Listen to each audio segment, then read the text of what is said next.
Assalamualaikum warahmatullahi wabarakatuh. Balik lagi di channel YouTube Edu Story, tempat belajar UTBK yang cozy.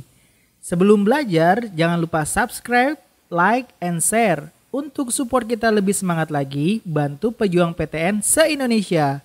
Lanjut ke pembahasan soal-soal up to date ya. Jangan lupa berdoa.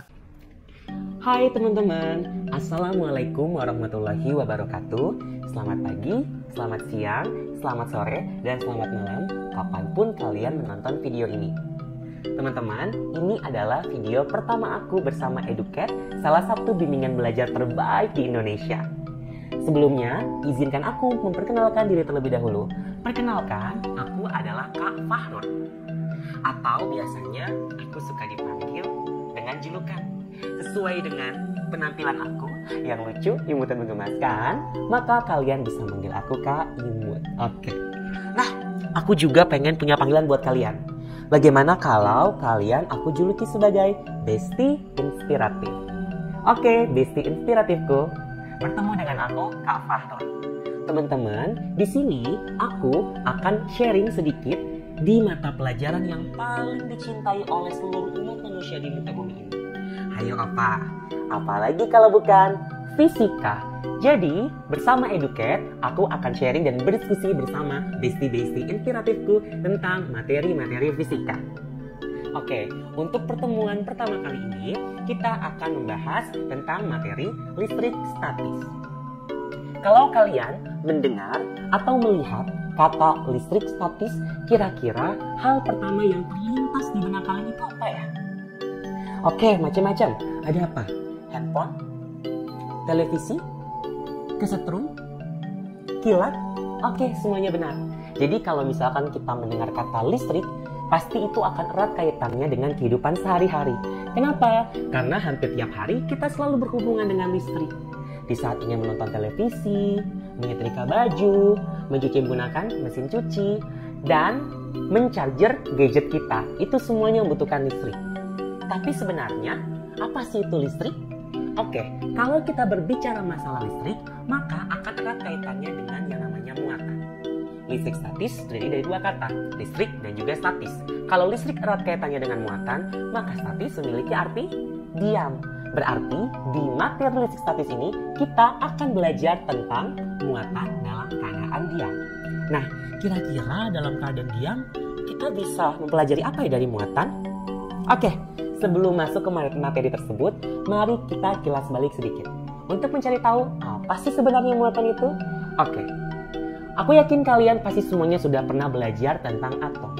Jadi kalau kita berbicara muatan, maka kita akan kilas balik sedikit ke materi tentang atom. Apa itu atom? Atom adalah bagian kecil penyusun suatu unsur. Jadi kalau misalkan aku punya benda, misalkan penghapus. Penghapusnya aku potong-potong terus sampai kecil sampai aku udah susah lagi untuk membaginya, maka itu disebut dengan atom.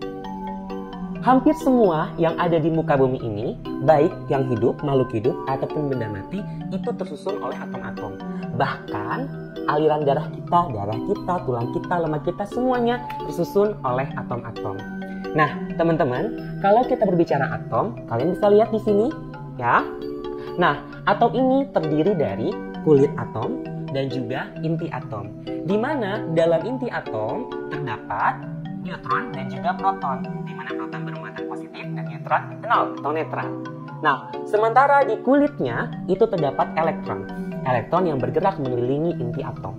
Nah, dalam keadaan netral di mana jumlah proton, neutron, dan elektronnya sama, maka dikatakan atom ini bermuatan netral atau tidak bermuatan. Tadi apa? Jika jumlahnya sama, jumlah proton, neutron, dan elektron. Nah, teman-teman, kalau misalkan kita anggap atom ini adalah sebuah rumah, di mana proton, neutron, dan elektron ini adalah penghuninya, maka bisa kita bilang kalang elektron ini adalah penghuni rumah yang lenjeh. Apa maksudnya lenjeh? Maksudnya adalah si elektron ini dia tidak betah di rumah. Seperti yang sebelumnya aku bilang, elektron ini bergerak mengelilingi inti atom. Tidak hanya itu, tapi si elektron ini juga suka keluyuran, suka main, suka kelayaban. Berarti ada masanya di mana atom ini kekurangan atau kehilangan elektronnya di saat elektron meninggalkan si atomnya. Nah, dalam keadaan itu, maka atomnya disebut sebagai atom positif. Kenapa disebut sebagai atom positif? Karena yang dominan adalah proton. Nah, coba kalian lihat. Sebelumnya kan jumlahnya sama, neutronnya sama, neutron, proton, dan elektronnya sama. Sementara kalian lihat yang di sebelah sini, di sini dominannya adalah proton. Nah, oleh karena itu, ya, atom ini dikatakan sebagai atom bermuatan positif.